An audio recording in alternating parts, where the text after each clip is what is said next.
Hello বন্ধুরা, আপনারা দেখছেন বাবলির রান্নাঘর। আর আজ দেখতে পাচ্ছেন বাবলির রান্নাঘরে কী কী রান্না হয়েছে সেটাই তোমাদের সঙ্গে শেয়ার করছি। তবে দেখো বাবলির রান্নাঘরে কী কী রান্না হয়েছে। সবই দেখতে পাচ্ছ, তাও আমি আরেকবার বলছি। তো সবার প্রথমে রান্না হয়েছে ভাত, সাদা ভাত। তারপরে দেখো ডিম কষা, পুরো 7টা ডিম আছে। দেখো ডিমটা এমন করে রাখা আছে মনে হচ্ছে সাজানো হয়েছে, কিন্তু সাজানো হয়নি, ওইভাবেই রাখা হয়ে গেছে।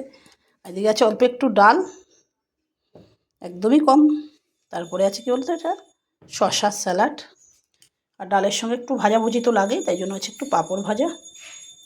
আর ফাইনালি আছে চিংড়ি মাছ দিয়ে কাঁচকলা দিয়ে আলু দিয়ে তরকারি। কারা এইভাবে করে চিংড়ি মাছ দিয়ে কাঁচকলা দিয়ে আলু দিয়ে তরকারি করে খাও, একটু কমেন্ট করে জানিও।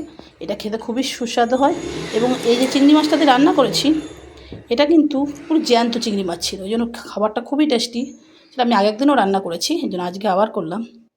দেখতে পাচ্ছি আজকে রেসিপি। তবে ভিডিওটা ভালো লাগলে একটা লাইক করে দেবে, চ্যানেলটা সাবস্ক্রাইব করে পাশে থাকবে। Bye bye.